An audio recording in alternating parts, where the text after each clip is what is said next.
Hi everybody, I'm Philip Heitz and I'm thrilled to welcome you to episode 249 of the Art of Procurement podcast. Today actually marks the 4-year anniversary since I decided to jump off the cliff and embark on what has, to be honest, been a pretty crazy entrepreneurship journey. It's definitely been an emotional roller coaster, that's no cliche, but I'm so proud of the community that we have built together around Art of Procurement. Really is a place to help inspire and to guide each other in what I think is a collective quest to elevate the role of procurement. Now, as a number of long-time listeners know, over the Christmas break, we embarked on the first step of what I considered really going back to basics. So we had a number of different brands out there. We consolidated all of those and all our offerings into just Art of Procurement. And I've had a number of you tell me that you think it was the right move, especially over the number of conferences that I've been to for the last month or so. And it's definitely had a positive impact on the business. Well, it's almost time to launch the next phase of AOP. I can't wait to share with you over the next few weeks what we've been working on, what we have in store. I would just say, watch this space. All right, before I introduce today's guest, I also want to let you know that we recently signed a media partnership with the Procurement Middle East Conference, which actually takes place this week, at least as we publish this show, which is April 23rd to April 25th in Bahrain. Now, as part of the media partnership, we'll soon be welcoming to the show one of the keynote speakers from the event, so watch this space for that interview. You know, I'm really passionate about the differences, but also some of the similarities in procurement and our maturity around the world. And I'm really looking forward to that interview. I really, through the show, would love to get different perspectives from around the world, as opposed to it being what I think so far has definitely been a North America, Western Europe, and Australasia kind of centric show. So really excited for that. For the event itself, more details can be found just by going to today's episode show notes. Those are going to be at artofprocurement.com/episode 249. So on to this week, and my guest this week on the show is Jill Robbins. Jill is Senior Director of Global Indirect Procurement for Elanco. Elanco's a global animal health company. They actually recently spun out of the global pharma firm Eli Lilly. Now, in addition to working in procurement, Jill is the author of a children's book. She co-owns a trampoline park business with her husband, and she's actually previously worked as a consultant. And Jill and I have been trying to make a podcast happen for over a year now. Honestly, it's been more on me for being able to kind of fit our discussion into our schedule. And so I was really delighted to be able to catch up with her finally at the ProcureCon Indirect East conference. So in our conversation that we recorded live at ProcureCon Indirect East, we covered a number of career-related topics focused around bringing an entrepreneurial approach to your jobs and the benefits of a non-linear career path.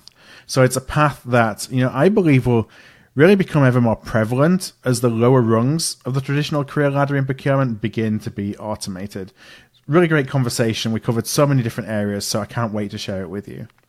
Now, as always, as we go into the conversation, I begin by asking Jill if she found procurement or if procurement found her. Procurement found me. My first job out of school, I was in quality assurance, working with customers. Mm-hmm. Then I was escorted to my car by armed security after 9/11, mm-hmm. Given a cardboard box. So, at 21, 22 years old, that was rather shocking. Yeah. Then I went into the private health industry, so a chain of hospitals. And I was in information technology there. And then I started doing medical information sourcing. And then 9 months into that job, they decided to outsource IT to Accenture. So I was given a pink slip, and I decided I really didn't want to be a consultant. Mm-hmm. So then I went to Ingersoll Rand, and that's really where I fell in love with sourcing. So I got a taste of it in the hospital network. Yeah. Then I was a sourcing analyst, had a great boss who really showed me the ropes, and really found my niche. And then just kind of blossomed from there, acquired my CPM, CPSM. Mm-hmm. So it's kind of a God-given ability, I think. You either have it or you don't. I want to ask you, actually, you say about your certifications. Do you find that those have helped you through your career? Because it's such a debate, isn't it, within procurement? Like, do I do a certificate? Do I not do a certificate? I got such mixed ideas and kind of perspectives on that. I'd love to hear what you think about that. I think it really, really depends on the company you work for, mm-hmm. and whether or not it's disciplined in the strategic sourcing procurement space. Then I think it can be valuable. I think it's great to have on your resume, especially if you're doing something on the side or you plan to kind of branch off in the future. It's great to have those credentials. But I can't, just like a college degree, some people want to say, it's either valuable or not. So it's really up to the individual and kind of how they're motivated and what the organization they work for values. When you hire, do you look for that? Is that an added bonus? Is it a differentiator? I do, because to me it demonstrates competency and a commitment to the discipline.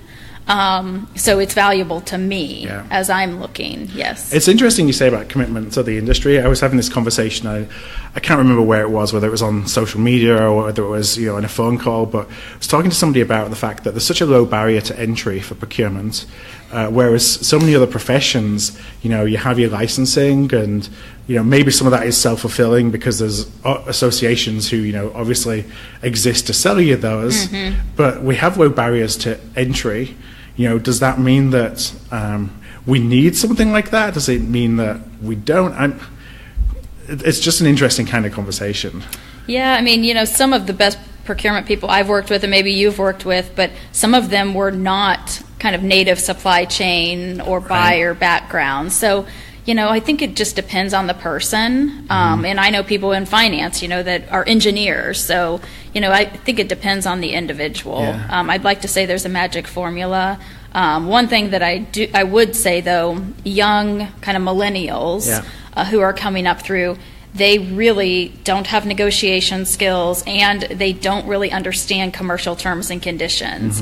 So as, I was groomed, you just were thrown into the fire and you had to learn and work with legal, and that's how you became competent. But I do think that there is a gap, and maybe that's something, a certification or some type of, rigorous training, but understanding how to negotiate in those basic commercial terms and conditions, because it's not something you learn overnight. No, it's funny you say getting thrown into the deep end. That was exactly my experience too. It's like I had no idea what procurement was, and all of a sudden I'm given a $25 million portfolio of parts. This was in the automotive business on the direct side. Kind of like, what the heck do I do with these? Except just get shouted at by my boss all the time whenever there's shortages.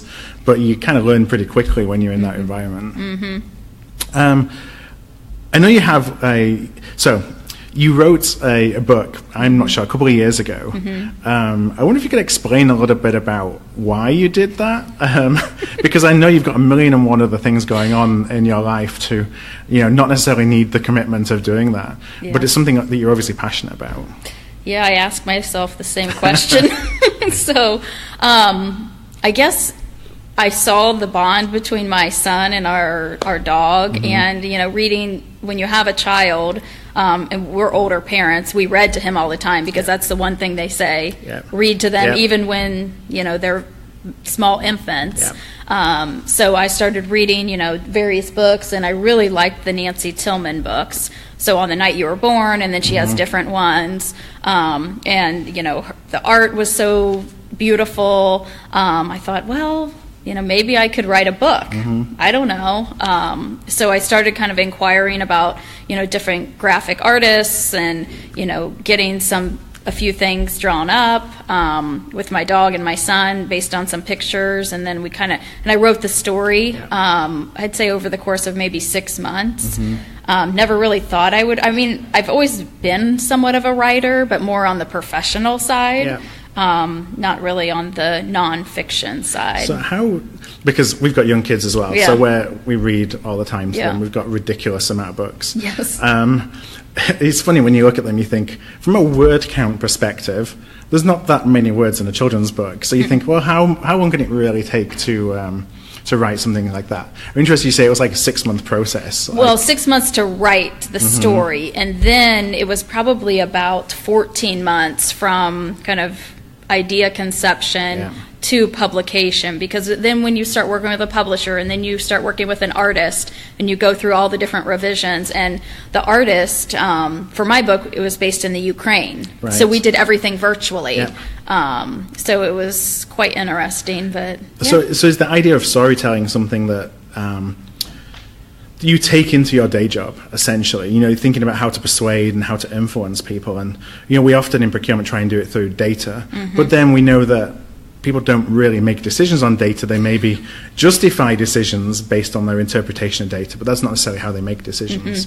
Yeah, very good point. So yeah, storytelling is very much part of what we do. So the art of procurement is the negotiation, the storytelling, and then backing it up, of course, with data. But we use storytelling, daily. We do Buy Smart training, so we've kind of branded the kind of procurement 101 within our organization as Buy Smart. So we do this foundational training every 2 weeks as they onboard new employees.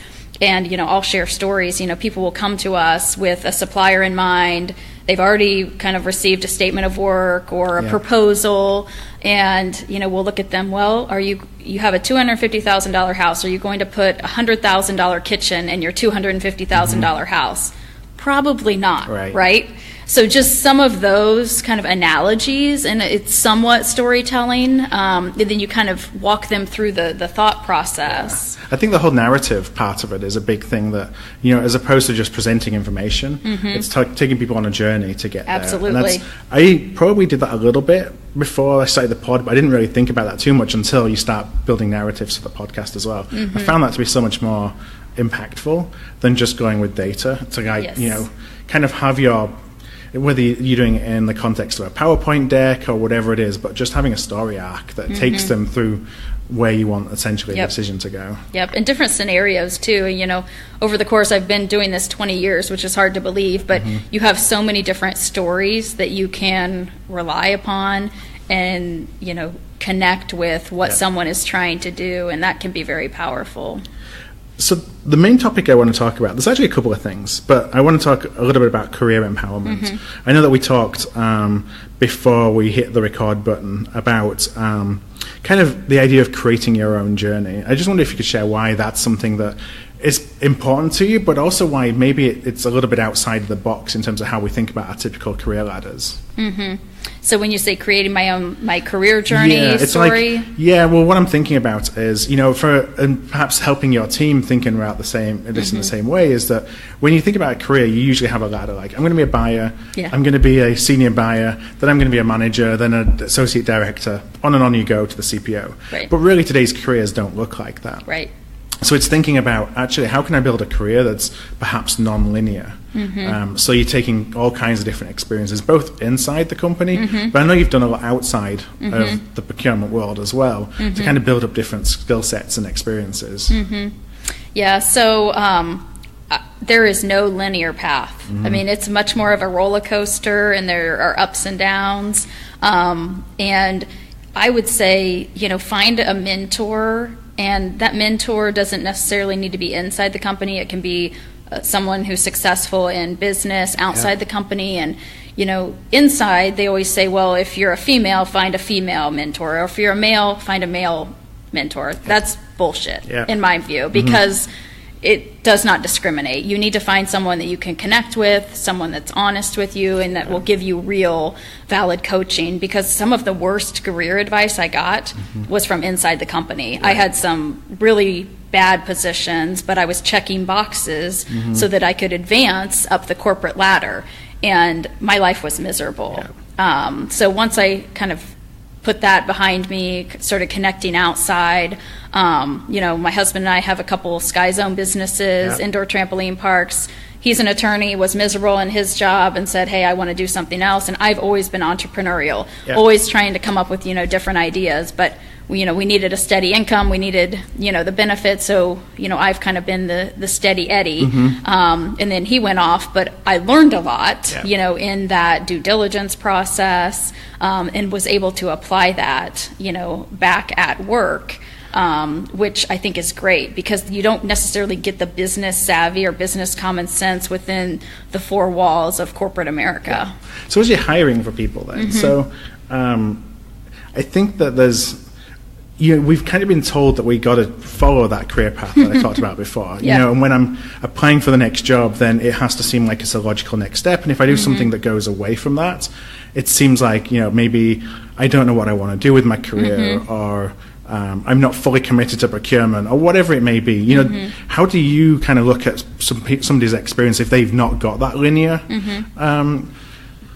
model, essentially, in their career, where they can't just say, I did this, then I got promoted, then I got promoted, then I got promoted. I mean, what do you look for in somebody who has a non-linear career path that gives you confidence that I still think that they're perfect for this job? There's other things I'm going to pull out of their background. Yeah, good question. So I'll share some examples. So I have a gal who works for me in Switzerland who took a sabbatical for a couple years. So she was in, corporate procurement for quite a while, and then she started a children's clothing line and started doing that for 2 to 3 years. Very successful. Then she wanted to come back and do procurement part-time.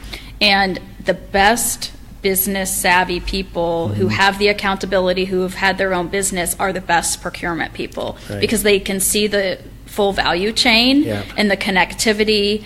They understand, ROI, business case, impact to the top line, bottom line. So when I talk with people, non-linear career path is not rate limiting. I think sometimes it's very much an asset and an enabler. As I look back, mine's non-linear, but I was told to go to do this core finance job, this business development job. Check all these boxes. And, it happened for a reason. Of course, in hindsight, you can see, because it did help me become more entrepreneurial, because I could see, the value side. But I don't think that there are so many unwritten rules, and we just have to acknowledge that. Yeah, I think we're so risk averse sometimes that we feel like we have to do, like you say, check the box. I did the same. I was on a quest to basically check every box across the entire procurement value chain. Yes. As a generalist, thinking, well, if I know a little bit about everything, then that's going to put me in the best position. And then, you realize once you've done that, wow, I'm happy that I went that route rather than just said I'm going to specialize in one particular thing. But it doesn't necessarily, a lot of the skills that you learn, they don't really necessarily translate into things that you're going to be doing as you go further up in the organization anyway, because the further up you go, the less it is really about procurement and the more it's about relationships.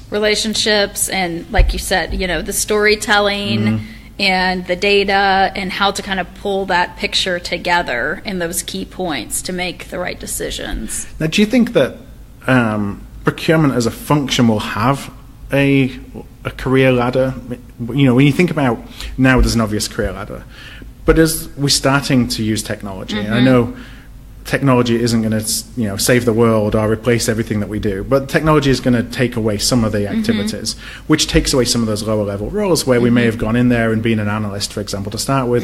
Maybe those roles aren't going to exist. So do you think that there's actually going to be a kind of a moat that's created almost, that there's nowhere for people to come into procurement except for the more senior level? So then people are coming from outside of procurement rather than kind of dedicating a career to working their way up. I haven't thought about that, but that's a fair challenge, because you probably learned and I learned, as a basic kind of analyst, and I think that's the best way to learn, because you can see every aspect of the business.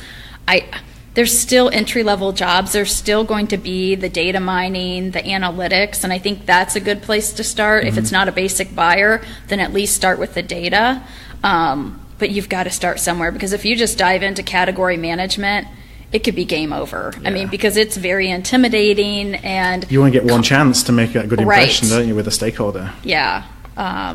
So I don't know. We'll have to see kind of how it shakes out. Yeah, because that's something I worry about, is if there's no way to start, then what happens? Does that mean that it really, are we just going to be pulling people in from outside the business, which is fine, outside of procurement, which is okay, and teaching them procurement skills, but there's not really a way to start, and so you don't have some of that foundation. Yeah, and maybe it's a supply chain foundational start, or a logistics foundational support, and like I said, data, but I think you've got to understand really the supply chain connectivity to be good at category management.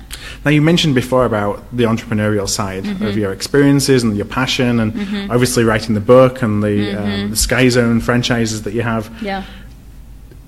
Is there a place for, well, I think you'll answer this, I think I know how you'll answer it, but I kind of have some follow-ups, like for that, the spirit of entrepreneurship in procurement, because it means not necessarily following all the rules, or perhaps the norms that we have set up. It's about challenging the status quo. It's about doing new things. I mean, how have you found, with obviously having that mindset, it can be frustrating. How have you helped that work to your advantage and perhaps overcome some of the frustrations that wanting to do things a little bit differently bring to you?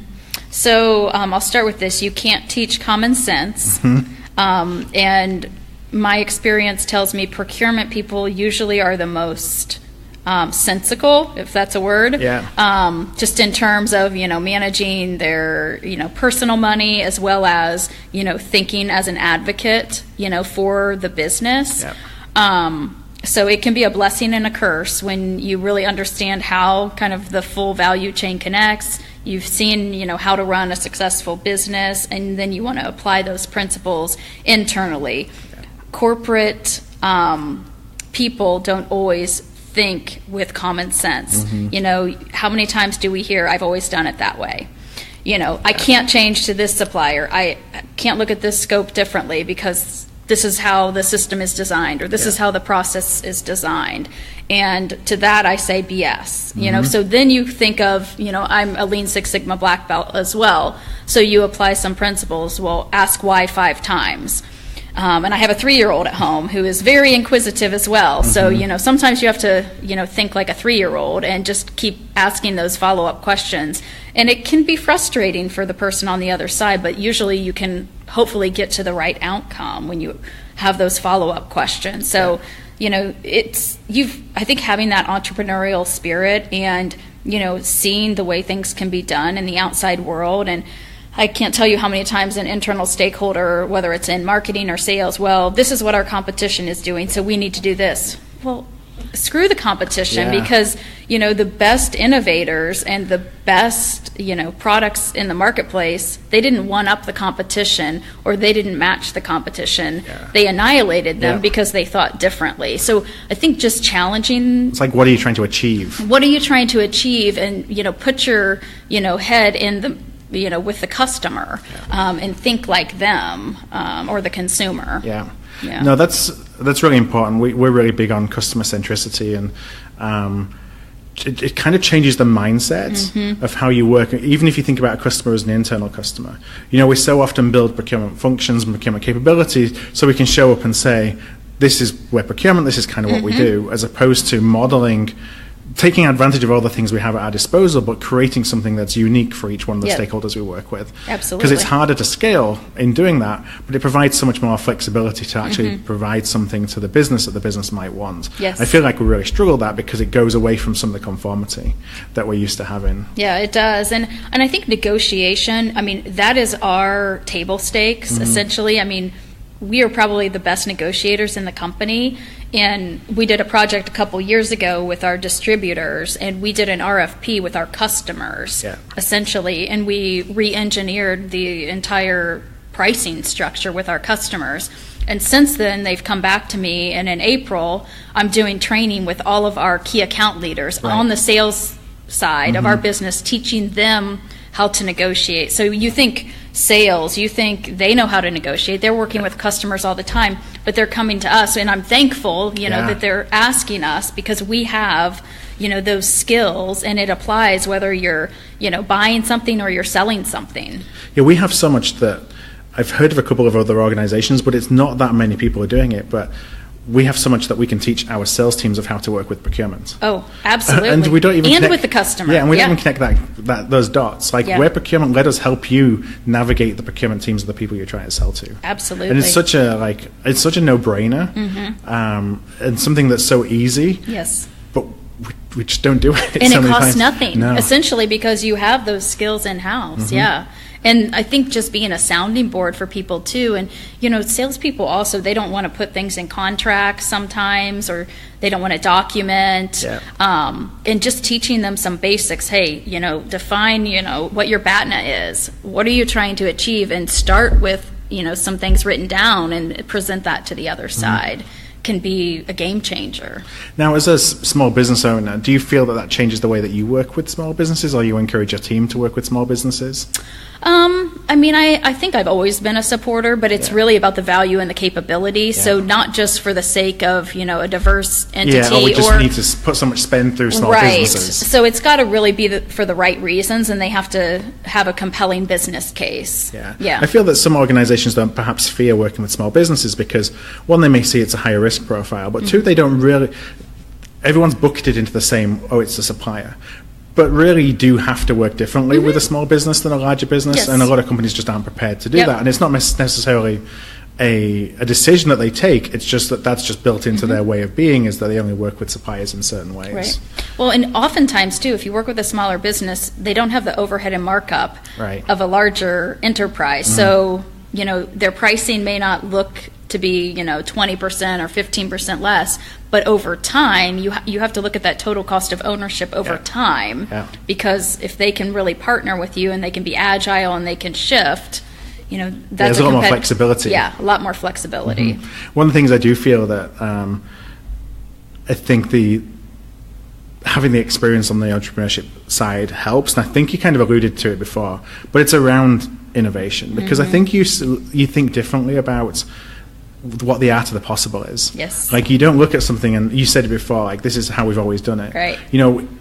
We think about, and what I encourage all procurement groups to do is, even when you're going through a process of sourcing, the ink may only be dry on the contract for a day. You should be thinking about how we're going to make that better. Yes. Rather than just saying, okay, that contract's in the books, I don't really need to worry about it for the next 3 years. Absolutely. And really, it's about supplier performance management, and that's something that I'm passionate about, because sometimes our suppliers know us better than we know ourselves. Yeah.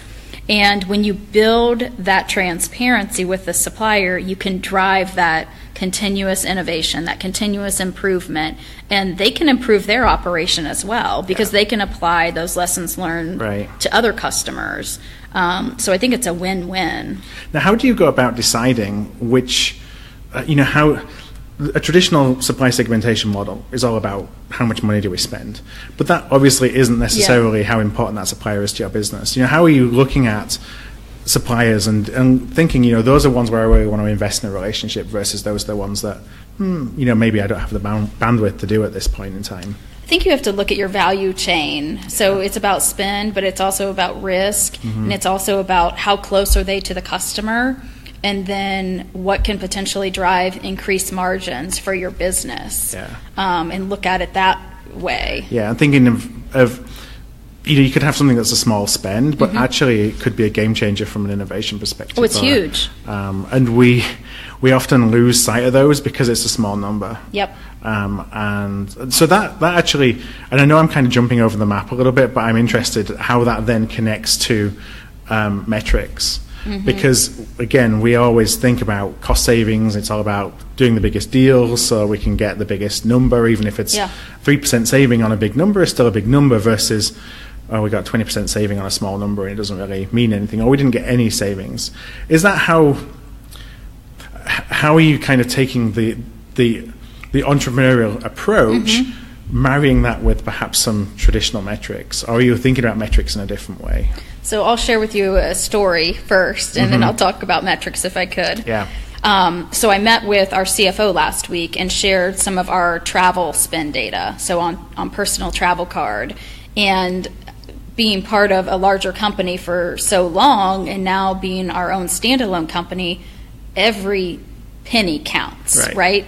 And travel card is so personal, so if someone's willing to do something on their corporate travel card that is tied to their social security number or their employee identification, they're willing to probably do anything. And how you can get systematic controls in place, how you can instill the right culture so that it's not an entitlement to do something, matters. So and people think, well, it's so fragmented, it's dispersed across, 60 different countries, there's not an opportunity there. But when you're talking about tens of millions of dollars and its behavior and culture, it does matter. So I think tying the metrics, and oftentimes, you have to look at the entire supply base too, whether it's 5,000 suppliers, 10,000, 50,000, but every single transaction costs the company money. Every time you have to set up a new supplier, you have to manage that information.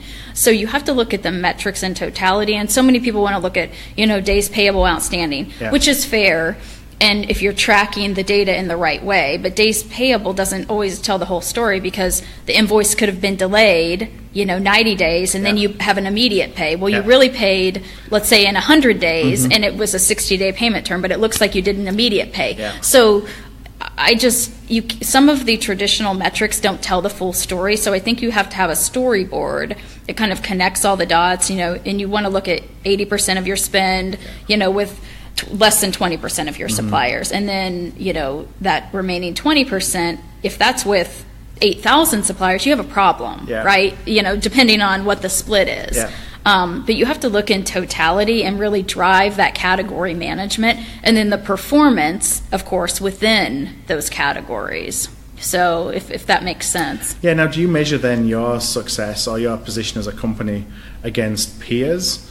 And I asked that, the reason I asked that is because, and maybe it's a leading question, but I'm not sure if that's the best way to go because every business is different, but it's an easy thing that we sometimes do to say, for example, spend under management. Yes. Well, you should have 90% spend under management and then you're best in class. Well, is that really that important? Because your business might not need you to have 90% on the spend under management. You may actually only need 20% on spend under management.